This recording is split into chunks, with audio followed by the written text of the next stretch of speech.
Hi, Kpro here with a tutorial on installing dayZ Workbench from the ground up. Let's begin by discussing some vocabulary words. Unpacked refers to the source code of the game and the source code of your mod, and that is written in the Enforce programming language, which is similar to C#.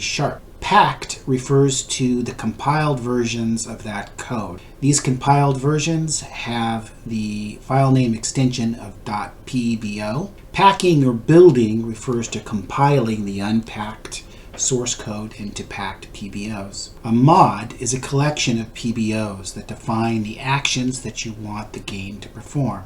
The config.cpp file is the file that tells the compiler what to include in the PBOs. Finally, hotloading is the holy grail that we're pursuing in this video. It refers to the ability to make changes in your script without having to rebuild the PBO. Next, let's talk about the tools that you're going to need for this video. Obviously, you need the dayZ game, and then you need the dayZ tools and dayZ server, which you get from Steam. And I also recommend you follow the link here to download Notepad++ if you don't already have it. All right, let's open up Steam to obtain a copy of Tools and Server. You're going to go to the Games drop down here and tick the Tools option so we can see the tools as well as the games. And then we're interested in dayZ Server, so we'll click Install. And dayZ Tools. We'll let that go. I'll pause the video until it finishes. All right, those have downloaded, so we're ready to go. Now let's talk a little bit about sort of tips and traps. It's best to start completely clean. Verify your game files, your server files, your tool files before beginning this tutorial. And if this isn't your first attempt, if you've tried and failed before, I would assume that you've corrupted something and completely uninstall dayZ, uninstall tools, and uninstall server, and start from scratch. And I think you'll have a much better time. As we go through, you're going to see some areas where you might want to tweak something or customize something. I recommend you put that off until the end when we complete the video and you see that it's working correctly. It's easy to mess things up and it gets real frustrating. Finally, details obviously matter. A lot of these things are case sensitive, so you want to be careful to follow the instructions exactly. All right, let's move on to setting up the P drive. What is your P drive, you ask? The P drive essentially has the core elements that you need for your modding process. It contains your unpacked game files. Tools will convert the compiled version of the game into source code that is human readable, and that'll be on your P drive. You're going to put your own mod source code on the P drive, and also after you build or pack your mod, those files are going to be on the P drive as well. All right, this is the Bohemia interactive tutorial that we're working through in this video. Where we are now is setting up the P drive. Our next step in doing that is to open dayZ Tools. We'll do that now. Play Tools for the first time. And there is Tools. Our first step is to go to Settings and make sure that that is set up correctly. You should have P here, and then you may have the default ticked here. If you do, untick it. And we want to choose a place for our dayZ projects. If you want it on D, you can leave it. That's fine. I'm going to put mine on my S. Get a new folder. dayZ projects, and then we'll hit OK. All right, that worked. We'll verify that the game directory is correct. In this case, it's correct for me because I have a standard setup. And then we'll make sure that we have startup of tools clicked here so that the P drive automatically mounts every time we start up. Hit apply, and then we can restart tools. All right, there we go. Now, the next step is to mount our P drive. Mounted our P drive. We can see that there's now a P drive here. There's nothing in it. That's going to change in a second. Then we go to Tools and Extract Game Data. We can hit Yes. Now, you'll see as this goes through that it is taking PBO files. Those are the compiled pack versions of the files. And it is outputting the human readable versions of these documents. I'll open one up just so you can see. This is C# code or Enforce code. Now this is going to take a while, so I'll pause the video and we'll come back when it's finished. Okay, the unpacking process has finished. You can see on the P drive that the dayZ game folders have been unpacked, and that these also are duplicated on the dayZ projects folder. Our next step is to create the folder structure that will contain the source code of our mod. We're going to create that on P. We'll create a folder. We'll call it first mod. That's the name of our mod. Within first mod, we'll create a folder called scripts. Scripts will hold our config.cpp file, and will also contain the module folders for our source code. The only module we need is for world. Create that. And then within for world, we're going to create another folder with the name of our mod, first mod. And that's it. We have our folder structure and we can move on to the next step. All right, our mod is going to be called first mod. All right, and that is our folder structure. Okay, returning to the tutorial, we just created the mod structure. Now we're going to create the config.cc. I've opened Notepad++. I'm just going to copy the config.cpp file and paste it in. You'll see that the tutorial is already referring to the first mod, which exists on the P drive, and the folder structure that we created. So we can hit Save As, choose P, first mod, and this is going to be inside the scripts directory, and it's going to be called.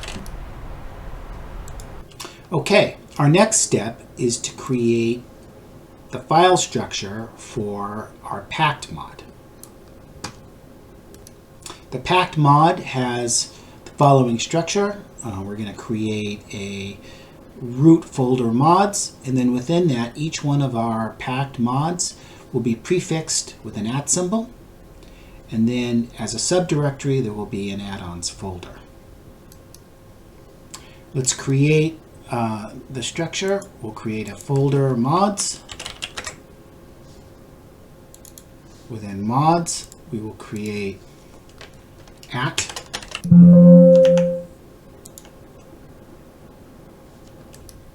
Our next step will be to launch dayZ tools and choose addonbuilder to pack our mod. All right, we have dayZ tools. We'll choose addonbuilder. We'll choose first mod as our source,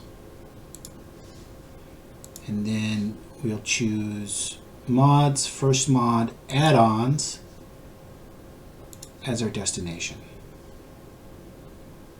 Click Pack. And our build was successful. Okay, we're ready for the next step. We're at preparing for file patching. To do that, we are going to create a batch file that makes a symbolic link between the source code of our mod on P drive and the dayZ game folder. I'm going to copy this here.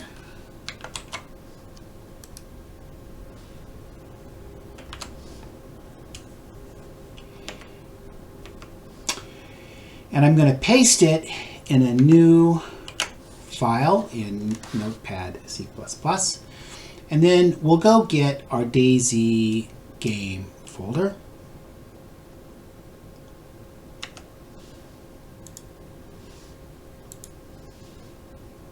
That generally is in C. Program files 86. Steam. Steam apps. Common. dayZ. We can just click up here in the address bar, Control C to copy it, and go back to our Notepad++. And I'm going to replace just the part that says dayZ installation folder with the dayZ installation folder. All right, now I'm going to save this in P, just in the root, and we're going to call this link P mod to dayZ mod. It's a batch file. We'll save it. Okay. All right, we can see our batch file here. We'll just double click it and run it. It takes just a second. And then let's check to make sure that it worked. We have the dayZ folder here, and we see this little shortcut to first mod. That's called a symbolic link. And if we double click that, that's going to take us to our scripts, our first mod source file. So that worked just fine. All right, we're ready for the next step, which is creating the script. We're going to do that by just copying this mod here, and we're going to paste it in a fresh file in Notepad. The modded term here means we're going to take something that exists in the base game, that's the class player base, in the vanilla game, and we're going to add something or change something of our own, so we use the modded keyword. The override tells the game to use our method, in this case onJumpStart, instead of the vanilla method. And then within the override method here, the super call tells the game, go ahead and do whatever you were going to do with the onJumpStart. When you're finished, come back here and then do my part, and that's going to be print a message, my first mod, in the logs. So we're going to save that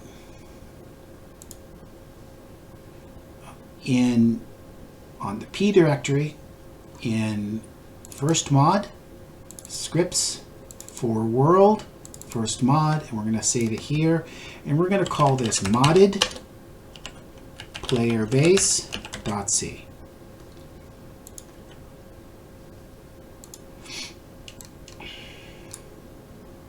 Okay, that's done. Okay, now that we've created our mod, the next step is to set up the files that we need to run the game as a single player and to run it as a multiplayer with a server. First, we'll do the single player steps. All right, our next step is to create a mission folder in the dayZ game directory. So we'll create a new folder. We'll call it mission, or rather missions. I almost made one of those small mistakes that would have ruined everything. And then within that, we're going to create a folder called First Mission Gennaros Plus.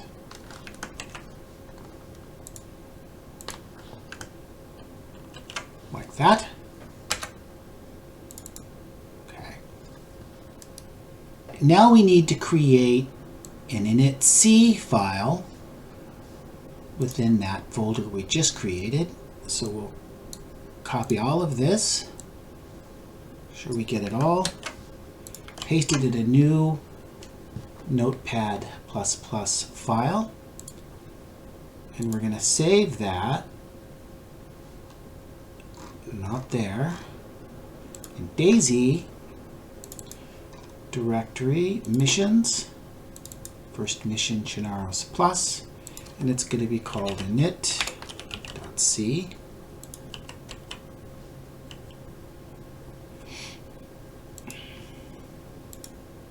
We've got that step completed. Our next step is to create another batch file that we're going to use to run the single player game. We'll just paste the text in from the tutorial.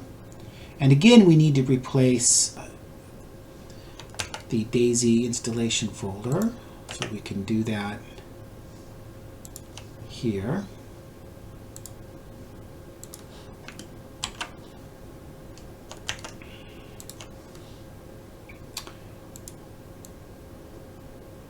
Place that whole thing. Now you'll see this here, the dash mod tells dayZ where to find our mod and what its first name is. Notice that it's referring to the packed version, in other words, the PBO that we just created, and it's also referring to the mission that we just created.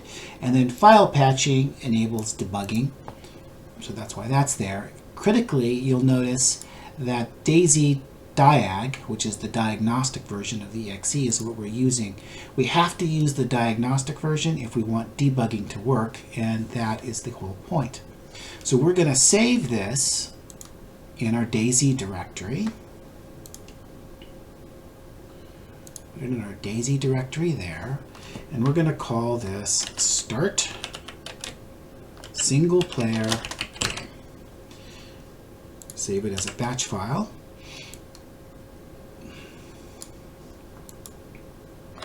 Now we're ready to try it out. All right, so you see we have our start spgame.bat. We'll double click it and wait for the game to load.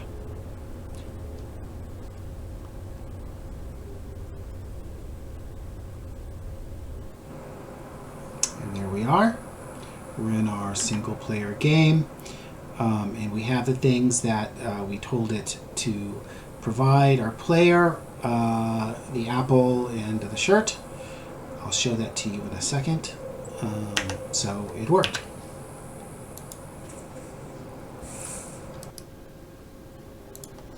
You see the Init.c that we created here. This is what we copied and pasted in.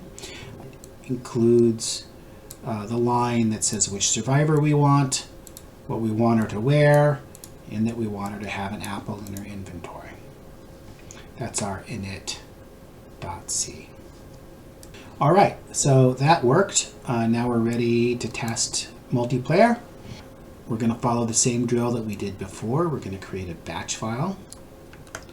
Copy that. We'll paste it in a blank folder. We're going to copy the dayZ installation folder as before with a shortcut by taking it from the batch file we just created. Paste that in. Again, we're using the diagnostic exe. And you'll see here that there's the server-server. What that's telling it to do is to use the dayZ diagnostic exe as a server. And that's required if we want to be able to use debugging. So let's save this. I'm going to save it in the dayZ game directory. And we're going to call this start multiplayer server. That's a batch file. So the next step is to set up the serverDZ config. We get the serverDZ config from the server file, the server folder. There it is. We'll just copy it, go back to dayZ, paste it in, and then open it so we can make some edits. First thing that we need to do is copy these 3 lines into the server DZ config.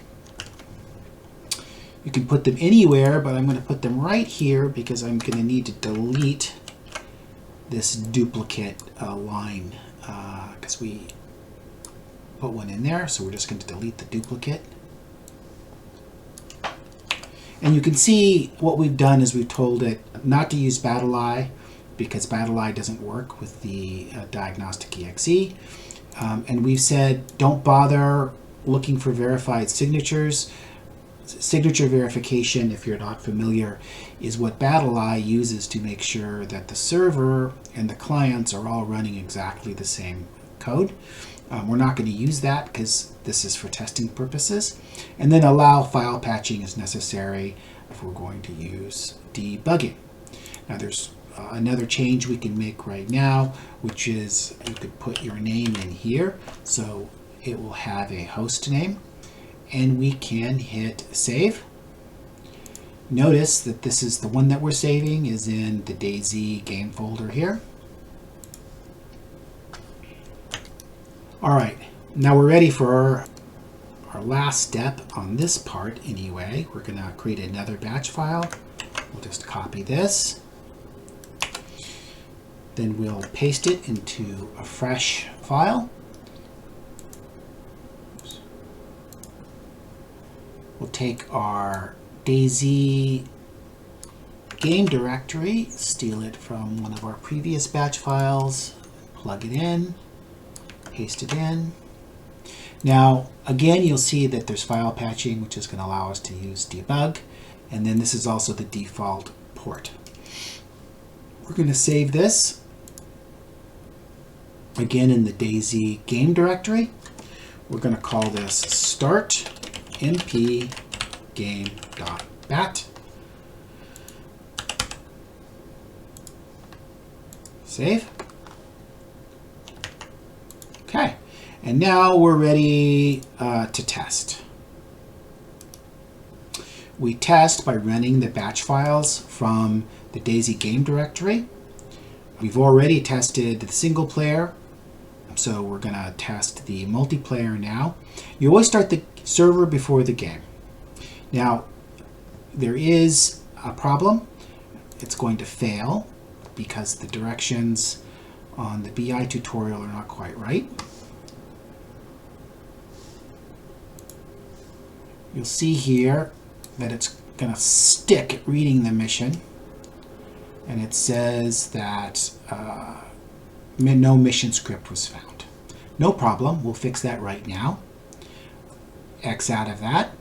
What's missing is the MP multiplayer missions file from the server. So we're just going to grab that.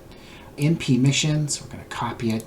We don't need to do anything to it, but because we're running the server from the dayZ game directory, we need to plug this in so it has everything that it needs. All right, we did that. Now we'll try it again, and it should run as expected.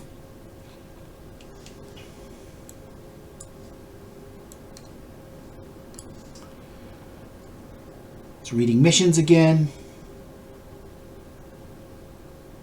but this time it doesn't get stuck. So now we can start the game, start MP, multiplayer game. And here goes the game.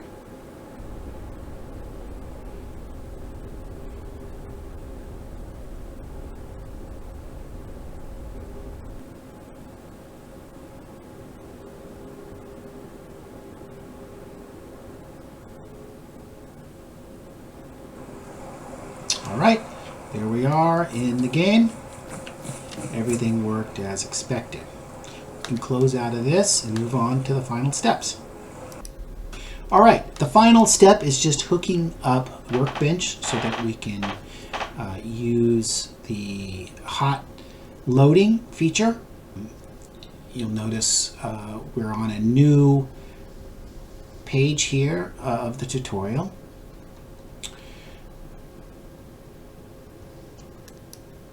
All right, to make this work, we need to create another batch file.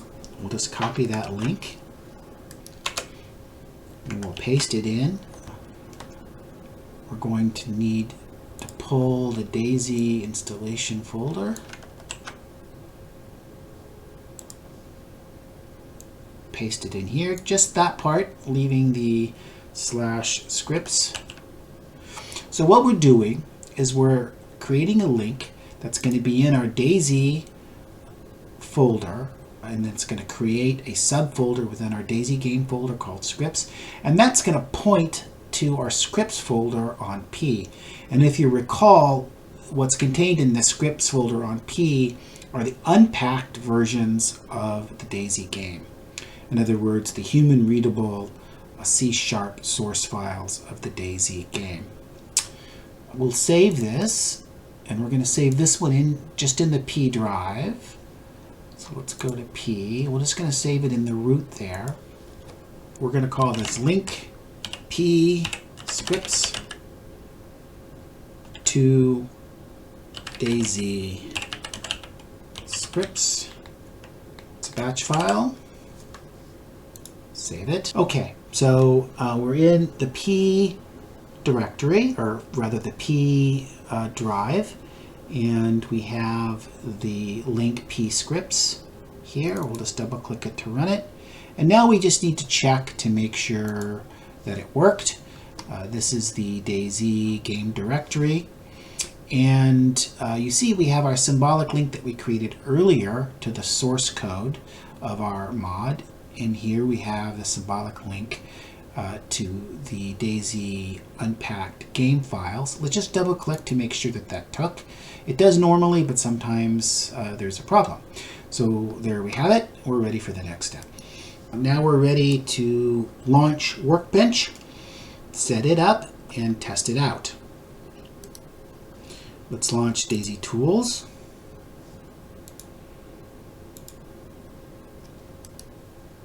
All right, we have dayZ Tools up.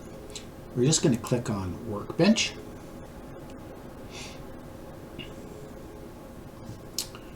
Okay, you'll see here that this is the scripts folder on our P drive, which is what we want. Okay, so now we need to go to Workbench Options. Make sure that the P drive is selected here. If it's not, you want to put P drive in. Hit OK. If you had to change it, you'll have to restart Workbench, which is fine. I'm going to close it. All right, now we need to make another batch file to run Workbench. Just hit Control-C for that. Go over to Notepad. We'll paste that in there in Notepad. Now this is a little different. We need the Workbench installation folder. So let's grab that.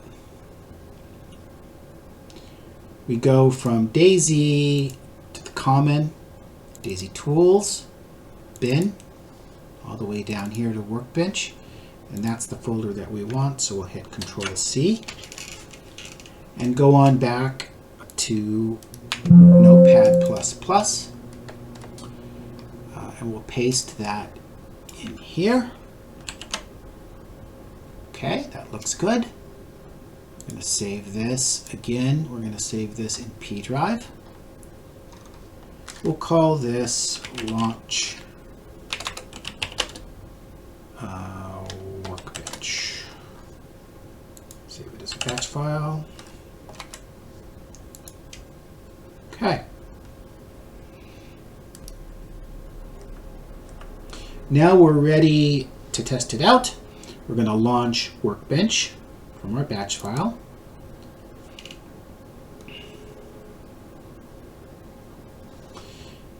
We'll click Editors, Script Editor.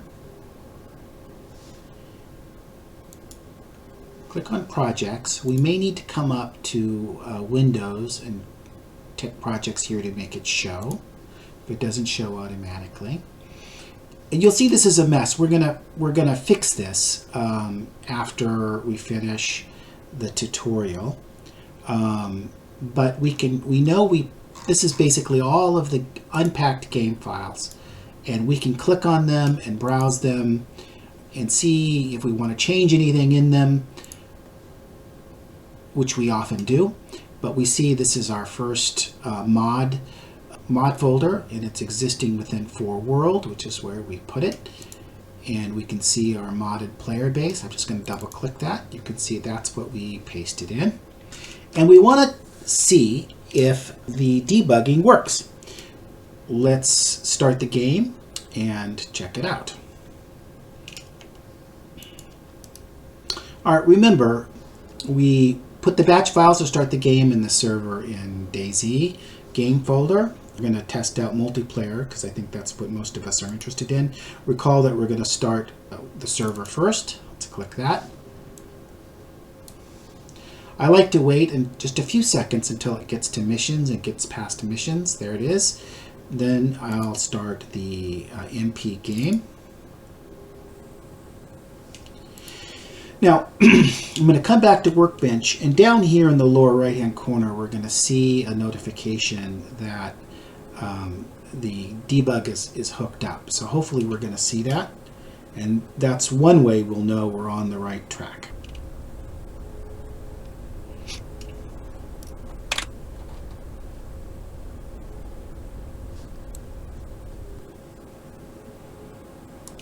There it is, right there.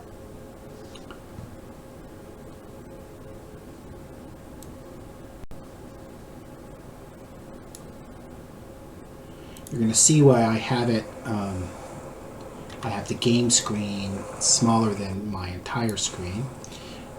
I like to do that so I can see the output. Alright, so let's get into the game, and we want to find out if it worked.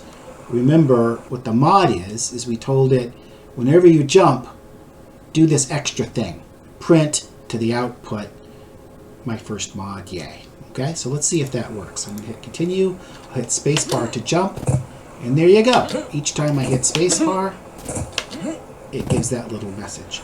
Okay, so now we're 90% there, but we haven't quite reached the promised land. What we really want to do is be able to do a hot loading of our changes.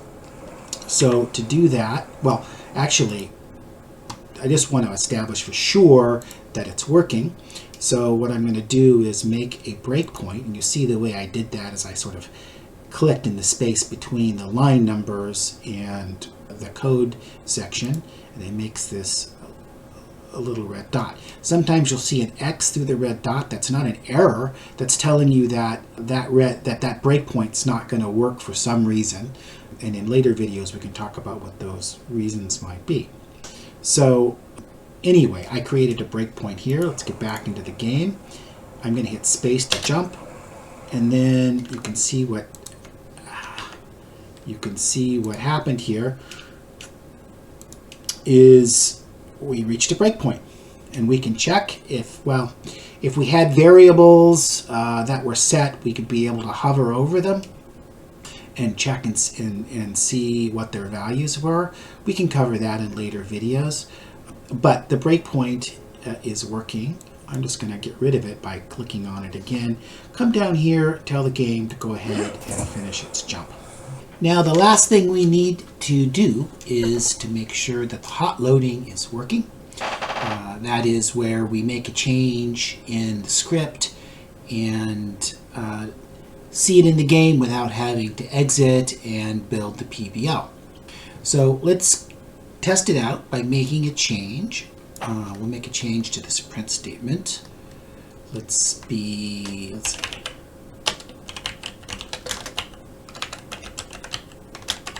we'll be optimistic. You go to File, Save. Now you'll notice in edit, there's a compile scripts F7. That is not what we want to use. We want to use recompile on host, which is control F7. And that's what we do when we don't want to exit the game. Let's see if it worked. Bring up the game, hit jump, and there it goes. Hot loading worked. Hallelujah. Okay, so that's the main thing that we wanted to achieve. It's really quite simple, although sometimes a small error can mess you up. I promised you we'd do one more thing, and that is we're going to clean up how these files look. We look at projects, and everything's all kind of mushed together. Fortunately, Dabs wrote a little script that helps us with that. Okay, inclement Dabs created a little utility called fixscripts.bat that organizes the dayZ files in a way that makes them a lot easier to use. So let's just download that and use that on our P drive. It's on his GitHub. We'll just download that code as a zip. Go ahead and just put it on our P drive.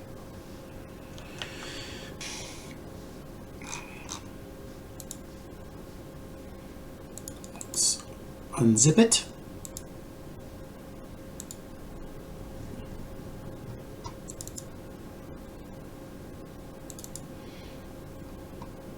Fix scripts is the one that we want.